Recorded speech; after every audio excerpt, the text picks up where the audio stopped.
अस्सलामुअलैकुम दोस्तों, कैसे हैं आप सब। मेरा नाम फ़ैज़ान तनवीर है। वेलकम करता हूं आपको आपके फेवरेट चैनल FT प्रेजेंटेशन के ऊपर। दोस्तों, हम लोगों ने जो कोर्स स्टार्ट किया हुआ था हैंड राइटिंग को इम्प्रूव करने का, उसका आज लेक्चर नंबर 2 है। इससे पहले मैंने आपको लेक्चर नंबर 1 में कुछ बेसिक चीज़ें बताई थी जिनकी आप लोगों को चाहिए थी। उम्मीद करता हूँ कि आप लोगों ने वो सारी चीज़ें ले ली होंगी, जिसमें हमारा रजिस्टर था, पेन की सही ग्रिप हमने किस तरह करनी है, और मैंने आप लोगों को वीडियो के एंड पर एक पैराग्राफ लिखने को दिया था, जो कि मैंने आपसे कहा था कि आपने अपनी नेचुरल राइटिंग के अंदर लिखना है ताकि हम उसमें से फ्लॉज को निकाल सकें, आइडेंटिफाई कर सकें। वही पैराग्राफ है। आप लोगों को मैंने डिस्क्रिप्शन में वो पैराग्राफ दे दिया था, आप लोगों ने वहाँ से अभी तक लिख भी लिया होगा।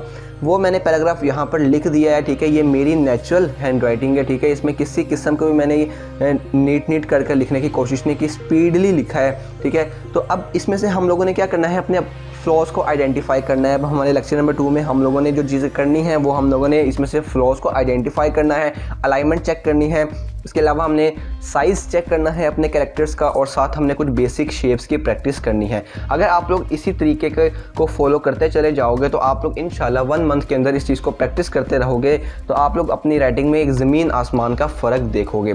तो चलिए आज की इस वीडियो को स्टार्ट करते हैं और देखते हैं कि आज के लेक्चर में हम लोगों ने किस तरीके से चीज़ों को सीखना है। तो चलिए अब हम सबसे पहले बात करते हैं। अब ये जो मैंने आप लोगों को पैराग्राफ दिया था एज इट इज़, जैसा मैंने वहाँ पर आप लोगों को डिस्क्रिप्शन में दिया था वैसा ही मैंने यहाँ पर पैराग्राफ लिखा है। अब ये क्योंकि इसको लिखने की वजह मतलब कि ये नॉर्मल इंग्लिश नहीं है, ठीक है। इसको मैंने लिखने की सिर्फ यही वजह थी क्योंकि अगर आपकी नॉर्मल इंग्लिश होती आप उस वर्ड को ठीक तरीके से बनाकर लिख लेते हो। अब ये बिल्कुल ही एक अलग लैंग्वेज है। इसमें क्या होगा, आप लोगों को जो क्योंकि इन वर्ड्स के मतलब नहीं पता, तो आप लोगों की न्यूट्रल हैंड राइटिंग आएगी इनको लिखते वक्त। आप लोगों ने लिख लिया होगा, ठीक है। तो अब चलते हैं अब सीधा। अब हम लोगों ने, ये तो थी मेरी हैंड राइटिंग, ठीक है। मैं नहीं कह रहा बिल्कुल भी कि मेरी बहुत अच्छी हैंड राइटिंग है, लेकिन मेरी मुनासिब हैंड राइटिंग है, ठीक है। और आप लोगों को मैंने जैसे कि पहले बताया था, मैं हमेशा से स्ट्रेट ही लिखता आ रहा था। साथ मैंने एक छोटी सी चीज़ लिखी है, आई एम इम्प्रूविंग हेयर, ठीक है। हमेशा कुछ टाइम बाद अपने आप को रिचार्ज करना बहुत ज़रूरी होता है, बूस्ट अपने आप को करना बहुत ज़्यादा इंपॉर्टेंट होता है। तो आप लोग छोटे छोटे वर्ड से, छोटी छोटी चीज़ों से अपने आप को की जो एनर्जी है, जो मोटिवेशन है, आप उसको बढ़ा सकते हो। अब ये हैंड राइटिंग थी, ये मैंने आप लोगों को इसलिए लिख कर दिखाई है कि मैं सिर्फ आप लोगों को ही काम नहीं दे रहा कि आप लोगों ने ये कर आना है, नहीं कर आना। मैं खुद भी उस चीज़ को अप्लाई कर रहा हूँ ताकि हमारे दरमियान रिलेटिबिलिटी का फैक्टर बढ़ जाए, ठीक है। जो चीज़ मैं एक्सपीरियंस करूँ मैं वही आप लोगों को बताऊँ। ये हम लोगों ने यहाँ पर इस पैराग्राफ को लिख लिया है। अब हम लोग अगले पेज पर चलते हैं और देखते हैं कि आज हम लोगों ने क्या काम करना है। जी तो दोस्तों, अब मैंने आप लोगों के सामने 3 सेंटेंसेस लिखे हैं। अब हम लोगों ने बात करनी है मेन चीज़ की, वो है अलाइनमेंट। आप लोगों की एक पूरी लाइन, एक पूरा सेंटेंस में अलाइनमेंट कैसी होनी चाहिए। अब ये 3 मैंने यहाँ पर एक सेंटेंसेस लिखे हैं, सेम सेंटेंसेस हैं। आप लोगों ने देखकर बताना है कि कहाँ कहाँ पर क्या क्या चेंज है। अब आप लोगों ने में से बहुत से मेरे दोस्त ऐसे होंगे जिनकी हैंड राइटिंग स्ट्रेट होती है, किसी की हैंड राइटिंग ज्वाइनिंग होती है, ठीक है। हम लोग अभी उस बारे में बात नहीं करें, हम बात करें अलाइनमेंट की कि आपकी, क्योंकि मैं आप लोगों को एक तो रेकमेंड करूँगा कि आप लोगों ने हमेशा जो भी प्रैक्टिस करनी है उर्दू के रजिस्टर पर करनी है, क्योंकि आप लोगों के बोर्ड में उर्दू की शीट्स आनी है। आप लोगों को अगर उसकी प्रैक्टिस होगी तो वो ज़्यादा बेटर हो जाएगा। अब अगर आप लोग देखें, ये पहली वाली जो हमारी एग्जांपल थी, पहली वाली एग्जांपल में देखें माय नेम इज़, ठीक है। यहाँ पर अलाइनमेंट देखें हमारी इस लाइन से थोड़े से ऊपर वर्ड्स है, माय भी ऊपर है, नेम भी ऊपर है, इस जो है वो सेंटर में है, बिल्कुल लाइन के ऊपर है, फ़ैज़ान भी सेंटर में मतलब लाइन के ऊपर है, लेकिन जो तनवीर है वो ऊपर है। यानी कि अगर मैं इसको ड्रॉ करूं, ठीक है, इसकी अलाइनमेंट चेक करना चाहूं तो ये अलाइनमेंट कुछ ऐसे बन रही है। ये अलाइनमेंट हमारी कुछ बन रही है हमारे वर्ड्स की, ठीक है। अब आप लोगों को अगली एग्जांपल देखते हैं। अगली एग्जांपल में मैंने सारे के सारे जो कैरेक्टर्स थे वो सारे लाइन से ऊपर बनाए थे, क्योंकि बहुत सी जो मतलब क्या कह सकते हैं हम लोग, जो बहुत से बच्चे इस तरह के होते हैं जो कि अपनी स्ट्रेट हैंड राइटिंग करें या कर्व हैंड राइटिंग करें, वो हमेशा लाइन से ऊपर लिखते हैं। अगर हम इस कैटेगरी को, अगर मैं यहाँ पर इसकी अलाइनमेंट बनाऊँ तो ये कुछ ऐसी बन रही है, यानी कि सारे लाइन से ऊपर हैं कैरेक्टर्स। और जो मेरी तीसरी एग्जांपल है वो देखें, वो बिल्कुल लाइन के ऊपर है, ठीक है। अगर मैं इसको ड्रॉ करूं तो ये कुछ इस तरीके से बनेगा, ठीक है। अब 3 अलाइनमेंट मैंने आप लोगों के सामने ड्रॉ की हैं। अब आपने अब इसमें से देखा जाए तो जो ये वाली अलाइनमेंट है ये बिल्कुल गलत है, ठीक है। इस तरह कभी भी नहीं करना, आपने अलाइनमेंट में गड़बड़ नहीं करनी। ये जो दो अलाइनमेंट्स हैं दोनों में फ़र्क क्या है, इसको मैंने अगर सारे कैरेक्टर्स जो थे वो मैंने लाइन से ऊपर लिखने तो मैंने हर एक कैरेक्टर को लाइन के ऊपर लिखा है। अगर मैंने लाइन के बिल्कुल लाइन के ऊपर लिखना था, लाइन के अबव द लाइन नहीं, बिल्कुल ऑन द लाइन लिखना था, तो मैंने सारे कैरेक्टर्स को ऑन द लाइन लिखा है, ना कि अबव द लाइन। लेकिन यहाँ पर हमारा क्या था कि कुछ कैरेक्टर्स अबव द लाइन थे, कुछ ऑन द लाइन थे, तो ये अलाइनमेंट जो थी हमारी ख़राब हो चुकी थी। तो हम लोगों ने अब ये चीज़ प्रैक्टिस से आएगी आप लोगों को कि आपने अलाइनमेंट को किस तरीके से दुरुस्त करना है। आपकी जो भी अलाइनमेंट पहले थी आपने देख लेना है, आपने पसंद कर लेना है, चूज़ कर लेना है कि आपने इन दोनों में से कौन सी अलाइनमेंट को रखना है। कभी भी इस अलाइनमेंट की तरफ नहीं जाना। अगर आप लोगों की ये अलाइनमेंट थी, आप लोग कुछ वर्ड ऊपर लिखते थे कुछ नीचे लिखते थे, तो अभी इससे आप लोगों ने रुक जाना है और इन दो अलाइनमेंट को चूज़ कर लेना है। अब उम्मीद करता हूँ कि आप लोगों को अलाइनमेंट की थोड़ी बहुत हाउ नाउ हो गई होगी, आपको इसके बारे में काफ़ी पता चल गया। अब हम बात कर रहे हैं स्पेसिंग के बारे में कि हमारे दो वर्ड्स के दरमियान स्पेसिंग कितनी होनी चाहिए। मैंने यहाँ पर 3 एग्जांपल्स ड्रॉ किए। मैं पहले वाले एग्जांपल को अभी नहीं डिस्कस करा, मैं इन दोनों को डिस्कस कर रहा हूँ। आपको इन दोनों में क्या फ़र्क नज़र आ रहा है? मर्सिडीज़ बेंज, इनके दरमियान स्पेसिंग आप लोग चेक करें, क्या ये स्पेसिंग आपकी 1 फिंगर, या आप लोग इस तरह कर लें कि यहाँ पर देखें आपकी मर्सिडीज़ और बेंज के दरमियान में 1 फिंगर का गैप नहीं है, यानी कि स्पेसिंग बहुत कम है। इससे क्या होगा, जब आप लोग ज़्यादा सारा बोर्ड में लिख रहे होंगे तो आप लोगों की जो राइटिंग है वो पढ़ी नहीं जा सकती। और यहाँ पर देखें, यहाँ पर 1 बड़ी वाली फिंगर से भी ज़्यादा गैप है। सो इससे क्या होगा, आपका एक वर्ड बिल्कुल सेपरेट लगेगा, दूसरा बिल्कुल सेपरेट लगेगा, तो ये भी अंडरस्टैंडिंग और रीडेबिलिटी का फैक्टर कम कर देता होता है। लेकिन अगर आप लोग अब पहली वाली को देखें तो इसमें ये वाला गैप देखें, बिल्कुल 1 फिंगर गैप इसमें मौजूद है, यानी कि आप इस तरीके से बाकी वर्ड्स लिखते चले जाएंगे तो वो उसके जो रीडेबिलिटी है एग्जामिनर को खपना नहीं पड़ेगा आप लोगों की राइटिंग को पढ़ने के लिए। अगर मैं यहाँ पर उसकी इस लाइन को कंप्लीट करूँ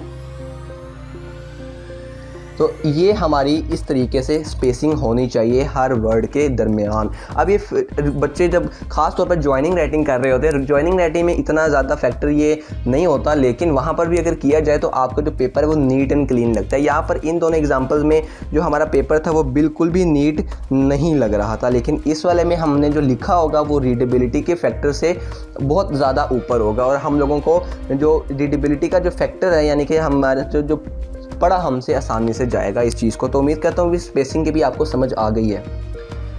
अब अलाइनमेंट और स्पेसिंग के बाद हम साइज़ की बात करने लगे हैं, हमारे कैरेक्टर्स के साइज़ की। अब इसमें देखिए, अगर हम पहले वाले एग्जांपल को स्किप करें तो बाकी दोनों एग्जांपल्स में देखें आप लोगों को जो साइज़ है हर कैरेक्टर का वो फ़र्क पता चल रहा होगा कि इसमें देखें, इसमें मैंने किस तरीके से लिखा है कि सारे कैरेक्टर्स एक ही तरीके के लग रहे हैं। इसका मतलब है यहाँ पर साइज़ में कुछ गड़बड़ है, हालाँकि हर एक कैरेक्टर का साइज़ सेम नहीं होना चाहिए। और अब अगले वाले एग्जांपल में देखें, अगली वाले एग्जांपल में देखें, मैंने पहले 2 वर्ड तो कैपिटल लिखे लेकिन बाकी सारे स्मॉल लिखे, तो ये भी एक बुरी चीज़ लग रही है, ठीक है, अच्छा नहीं लग रहा, ऑकवर्ड सा लग रहा है। लेकिन अगर आप इस वाले एग्जांपल को देखते हो, इस वाले एग्जांपल में देखें, पहला वर्ड प्रॉपर कैपिटल है, बाकी सब तकरीबन सेम है, ठीक है। तो आप इन तीनों में खुद फ़र्क महसूस करें कि इन तीनों में कौन सा फ़र्क है और कौन सा सबसे ज़्यादा अच्छा लग रहा है। तो ऑब्वियसली मेरे पॉइंट ऑफ व्यू से तो ये वाला ज़्यादा बेटर लग रहा है इन दोनों की निस्बत। इसका मतलब है कि आपकी जो स्पेसिंग है वो काफ़ी मैटर करती है आपकी राइटिंग इम्प्रूवमेंट में, ठीक है। आपकी राइटिंग अच्छी है या नहीं अच्छी वो सिर्फ डिपेंड करेगी आपकी स्टेटमेंट से और स्पेसिंग से, कि आपकी 2 कैरेक्टर्स के दरमियान स्पेसिंग किस तरीके की है। साइज़ बेसिकली मैटर करेगा कि साइज़ दोनों का कितना आप लोगों ने रखा है। यार मैं अभी तब से तो आप लोग ये समझ रहे होंगे कि मैं अलाइनमेंट, स्पेसिंग और जो आपका साइज़ इनकी बातें करी जा रहा हूँ, तो क्या हम लोगों के पास बोर्ड में इतना टाइम होगा कि हम एक एक चीज़ को चेक कर सकें कि कैसे होगा। सो इसका मैं आंसर आपको सिंपल इस तरीके से दूंगा कि यार देखें, अभी आप अपनी नई क्लासेस में शामिल हुए हैं, ऐड हुए हैं, ठीक है। अभी आपके पास अगर आप अभी न्यू क्लास में एंटर हुए हैं, ठीक है, फॉर एग्ज़ाम्पल ये देखें, न्यू क्लास में अभी आप लोग गए हैं, आप जिस भी क्लास में, आपके पास कितना टाइम मौजूद है? आपके पास मिनिमम भी 8 मंथ्स हैं, ठीक है। ये मिनिमम मैं आपको बता रहा हूँ, मिनिमम आपके पास 8 मंथ्स इस टाइम बचे हुए हैं, ठीक है। और ये जो लेक्चर है, ये जो मैंने आप लोगों को चीज़ें बता रहा हूँ, ये है सिर्फ 3 लेक्चर्स की, ठीक है। आपके पास 3 लेक्चर के बाद 8 मंथ्स पड़े हुए हैं इस चीज़ को प्रैक्टिस करने के लिए। इसके दरमियान में आपके टेस्ट वगैरह भी आएंगे, ठीक है, आपके एग्ज़ाम्स भी आएंगे, ठीक है, आपको कोई होमवर्क वगैरह भी मिलेगा, होमवर्क, ठीक है। सो यहाँ पर इन सब चीज़ों में अगर आप थोड़ी स्पेसिंग की प्रैक्टिस करते जाओ, ठीक है, यहाँ पर एक ही चीज़ जो कि मैटर करेगी वो है आपकी प्रैक्टिस, ठीक है। आपने कभी भी ये सोच के प्रैक्टिस नहीं करनी कि ये आज मैं हैंड राइटिंग की प्रैक्टिस कर रहा हूँ। आपने ये समझ के प्रैक्टिस करनी है कि मैं एक इम्पोर्टेंट काम कर रहा हूँ जिसको करने से मेरे जो नंबर हैं उसमें काफ़ी ज़्यादा अफेक्ट आएगा। सो ये है आपकी प्रैक्टिस पर डिपेंड करता है कि आप लोग किस तरीके से ये काम करते हो। मैं ये नहीं कह रहा कि आपकी 1 मंथ के अंदर ही अच्छे तरीके से राइटिंग सेट हो जाएगी।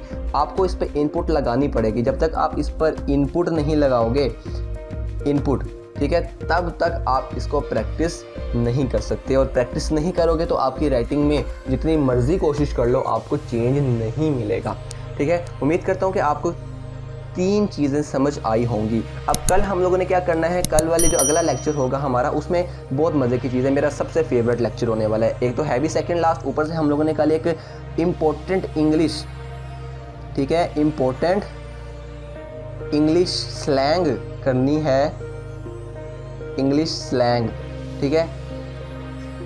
आप लोगों ने, आपसे एक छोटा सा आपसे असाइनमेंट बनवाना चाहूँगा। आप लोगों ने क्या करना है, इंटरनेट पर जाकर सर्च करना है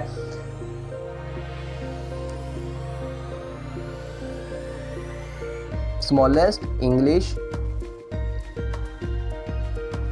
सेंटेंस हैविंग 26 अल्फ़ाबेट्स। ये आप लोगों ने क्या करना है, गूगल पर जाकर सर्च करना है smallest English sentence having 26 alphabets, ठीक है। आप लोगों को खुद समझ आ जाएगी कि हर कल हम लोगों ने क्या करना है। मैं आपको रिवील नहीं कर रहा, आप लोगों ने खुद जाकर इसको इंटरनेट पर अभी बैठे बैठे आप लोग सर्च करें और आप लोगों को समझ आ जाएगी कल हमने क्या करना है। कल हमारा इंपॉर्टेंट काम होगा, ठीक है, इंटरेस्टिंग काम होगा, ठीक है। तो कल तक के लिए जुड़े रहिए फ़ैज़ान तनवीर के साथ। अपना बहुत सा ख्याल रखें। फ़ैज़ान तनवीर को इजाज़त दें। अल्लाह हाफिज़।